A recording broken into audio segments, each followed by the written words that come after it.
Dans l'univers des arts martiaux, la plupart des pratiquants rêvent de devenir un jour comédien cascadeur, à l'image d'un Jackie Chan, Bruce Lee ou encore Jean-Claude Van Damme. Ce casting, je suis à ça de mon plus grand rêve. Depuis tout jeune, ça a toujours été des arts martiaux, Jackie Chan, le cinéma. Mais si tous caressent ce rêve, très peu le réalisent. Pourtant, un homme, Mike Leader, dit Big Mike, directeur de casting de films d'action incontournables à Hong Kong, va donner l'opportunité à 4 jeunes Français pratiquant d'arts martiaux à un haut niveau de pouvoir réaliser ce rêve, devenir comédien cascadeur dans les studios mythiques des films d'action de Hong Kong. There's a lot of people who want to get into martial arts films, a lot of people are real martial artists, and for a lot of people it's hard to get that opportunity. Après une sélection dans toute la France, parmi une centaine de participants, 4 d'entre eux ont obtenu leur billet pour la Chine. Eric, 28 ans, qui vit à Clermont-Ferrand. Je me suis découvert 2 passions qui étaient le cinéma et les arts martiaux, et dans ma tête ça a toujours été ça. Et je me suis battu pour faire ça toute ma vie. Hélène, 23 ans, originaire de Nice. Les arts martiaux, c'est, je sais pas, c'est grand, ça prend beaucoup de place quoi. Ça fait partie de moi. Vincent, 22 ans, qui vit en région parisienne. Devenir comédien cascadeur, c'était un petit peu une évidence. D'en vivre et peut-être devenir un grand nom.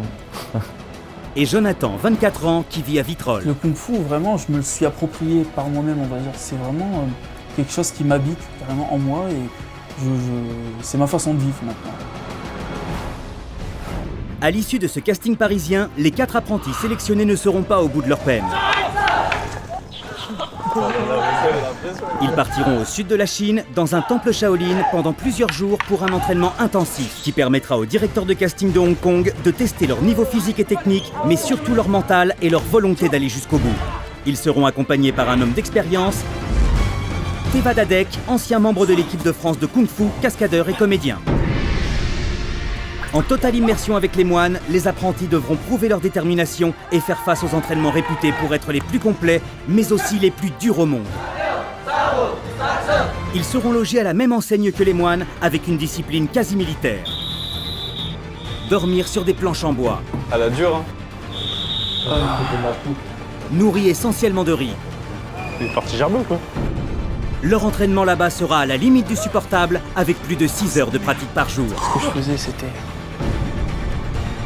Physiquement, c'est dur.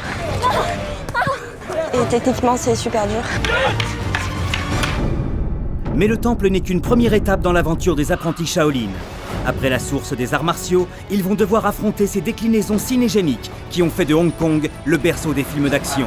Ils auront l'honneur et le privilège d'être coachés par Sifu Cliff, maître de kung-fu et chorégraphe de combat, entre autres de Sammo Hung. Ils tourneront une scène de combat avec des cascadeurs professionnels. Cette séquence sera présentée à Big Mike et aux plus grands professionnels du milieu, dont Philippe Ng, comédien, cascadeur, réalisateur et chorégraphe de combat. Anybody who practices martial arts has the same dream, right? At least one time they've thought, oh, if I could be in a Jackie Chan movie or if I can be in a Kung Fu movie, that would be my dream. Lloyd Chow, directeur général des studios Shaw Brothers et ancien producteur de Jackie Chan. My name is Lloyd Chow. First, I'd like to welcome you to Shaw Studios. Ils auront alors peut-être la chance de réaliser leur plus grand rêve. Au bout de l'aventure Shaolin, devenir comédien cascadeur.